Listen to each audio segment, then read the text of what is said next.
Welcome back. I'm Mary, and this is The Painted Peach. Today I'm in a playlist collaboration hosted by Shabby Meets Bling and Jackie Burns Creations. Check my description for the links. Here is my Longaberger. Is that how we say it? I don't know, but this is the baskets we are to use today, and I showed you there's a crack in mine. I was using mine as a trash can, and I figured, I'm using it for trash, let's make it for something beautiful. So we are actually going to paint this basket. Before I do that, I'm going to sand it down a little bit just to get some of that roughed up so the paint will stick. And then I'm going to use some of my sealing wax to put in different areas so that the paint won't adhere to those places, because I do want to make it look a little rustic. Now, before you get mad at me for painting this basket, please know that it's not going anywhere. It's staying with me, and it was already cracked, and it's not really worth anything if it's, not in perfect condition. Most of these baskets aren't worth a whole lot anymore anyways. Some of them that are like limited editions and signed by the actual owner of the company are worth more, or the family members, but these other ones, they're probably not going for very much.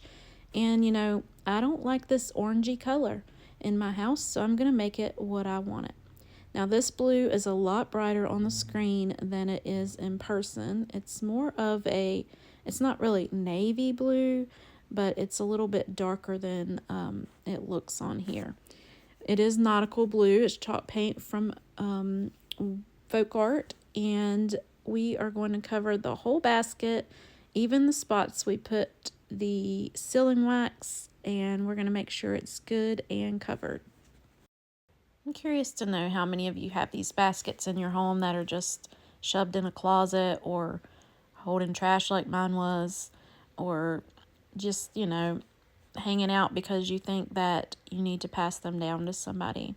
Let me know in the comments if you have some of these baskets and if you'd ever consider redoing them so that they fit your style in your home and they're useful. I am leaving those spots on the bottom that say what kind of basket it is and the signature and the date that it was signed. I just wanted to keep those for myself, just so I knew, and so I'm not going to go over them with the blue paint. I'm going to make sure I dry this side pretty good before I turn it over, because I don't want to scratch it all up or get paint everywhere. So we're going to dry this side, start on the next side, and then do the sides of the basket.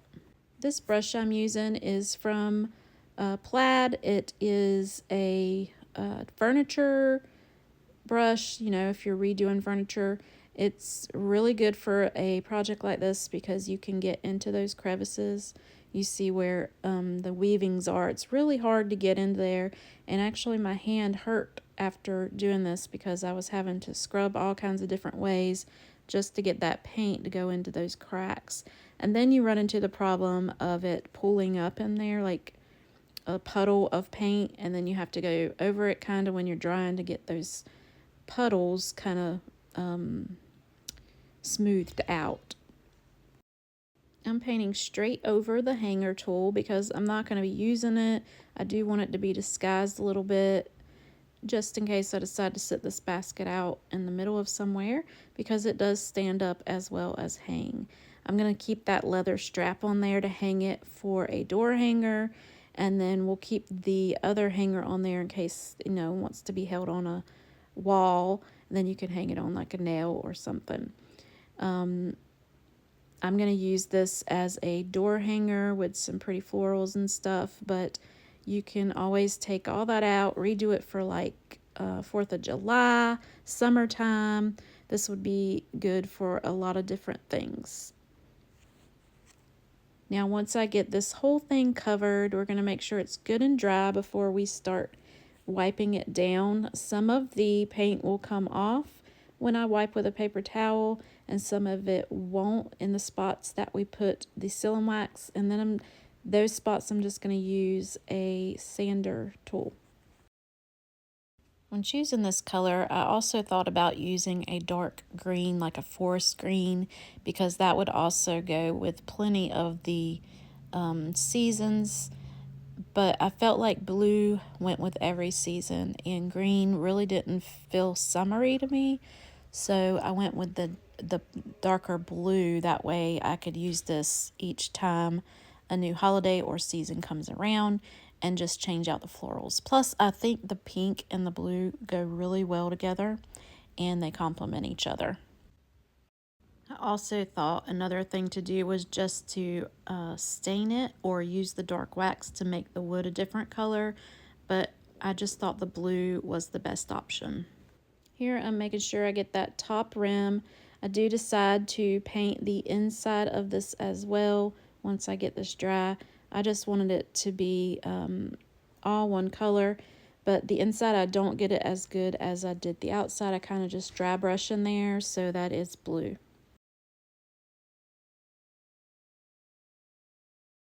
Again, this was a little bit difficult because the paint was puddling up inside those weaves, so I did have to take the brush and smooth those out while I was drying. I did feel it was important though to get into all those crevices so that none of the wood was showing when you turned it at different angles, because you wanted this to look like it was meant to be blue. Even though I'm going to rough it up, I don't want all those little weavings to be wood. Now that we've got the whole thing painted and dried, I'm just going to kind of wipe some of those little puddles and dry as I go. And then we're going to get out our sander, and then I remember, oh wait, I want to wipe it with a paper towel first. So I grab a paper towel and wipe over the whole thing before I start sanding. And you'll notice that some of the spots come off with the paper towel, and then I just get my sander and rough up the other areas that I want the wood to show through. I like this look. It gives it a nice rustic look, and it doesn't have to be perfection to be beautiful.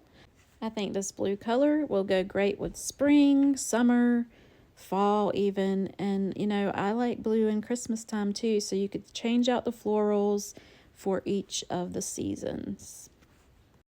Let me know in the comments, what color would you paint your basket? Now that I've got all of that sanded, I'm going to get out my dark sealing wax and go over some areas with it. I kind of want to darken up this blue a little bit. It is the perfect blue that I wanted, but I want it to be just a little bit of shading in different areas, and you know, that just adds to the rustic look. I'm going to take a paper towel and wipe it back as I go so that it doesn't stay too strong in certain areas. Here is where I decide I want to paint the inside, so I just get that same brush and start painting all of that in the inside. Like I said, I don't do it like full coverage like I did the front and the sides and stuff. I just do a little bit of a dry brush, dark enough so that that wood is hidden. While I was doing this, I was making sure that I wasn't putting way too much paint on there so that it seeped through the other side. I just wanted enough to cover it and dull down that orangey wood. This could definitely be something that you leave out because you're going to be filling the basket, but I just decided it needed to be uniform and everything be cohesive together in one color. Once I get all of that done, we will move on to the florals. I'm going to make sure that's good and dry, and then I'm going to get the bottom. I get paint all over me while I do this, but that's okay. Once I get everything painted to my liking, I get out my dry foam, and I don't even have to cut this down. I just stuff one of the whole sheets in there, or not sheets, but blocks in there. I'm also putting this back in. This came in this basket, and it'll make things easier when I want to replace stuff.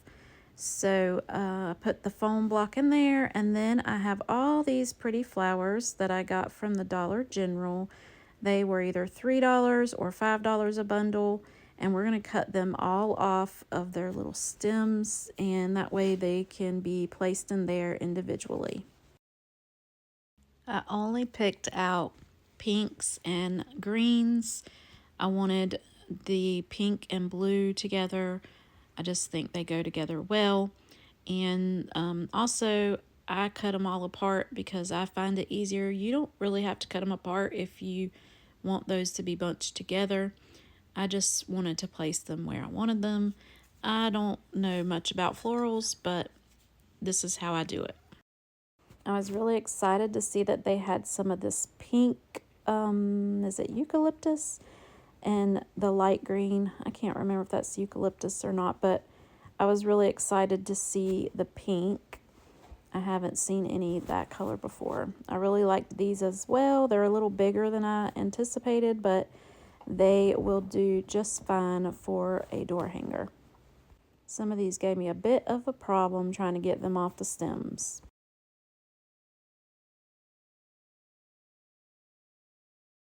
Now that we got them all cut, we're just going to start placing. Now, I am not a florist. I just go with what I think looks good. I don't go by any rules or any of that. So if you see me doing something wrong, just ignore it and know that I think it looks pretty and it's going on my door.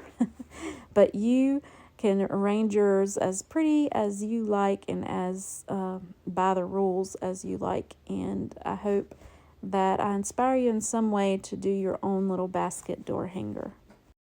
As I was putting this together, I was wishing that I had a softer pink to add in here, or a smaller flower, maybe some little baby's breath or something like that. But I'm working with what I have, and I think that they all go together really well. Some of these have like a realistic feel to them also, and that's great coming from the Dollar General in my opinion. And I like how the light green kind of breaks things up also. Now I checked my stash and I found these little white, I'm not really sure what they're called, but I've used them several times in different arrangements and they kind of hang. So I'm going to hang those to the side. I was going to use these flowers, but I decided not to. I had a little bunny that I got from the dollar store. We're going to poke that in there for the spring season. And then, of course, we can take it out later after Easter is over. And then I decide after putting that in here that I need something on the front, on the opposite side of where the flowers are hanging. So we create a bow. So I get out some fabrics. I was going to use this fabric and I did decide against it. I end up using a blue ticking stripe. I just wanted some more blue in there. I had a lot of pink, so I decided I needed a little bit more blue going on, even though the whole basket's blue. So here's that ticking stripe right here.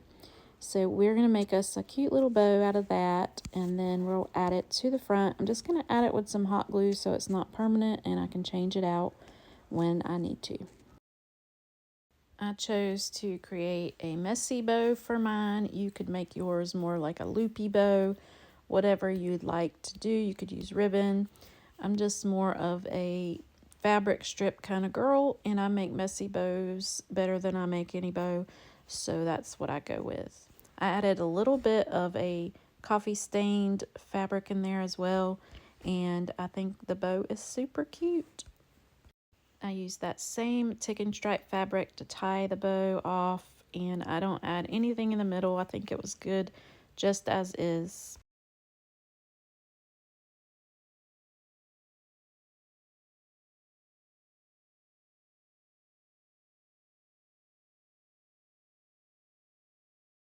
And there we have it, all finished up. I would like to remind you again that this is a playlist. You can find the link to the playlist in my description, as well as Jackie and Dawn's links to their channels. Here is our basket. I just love how it turned out, and I think it looks beautiful displayed on my front door. And I love the pink and blue together. Just the right amount of off-white going with it. And I love how that rustic looks with the blue and the wood showing through.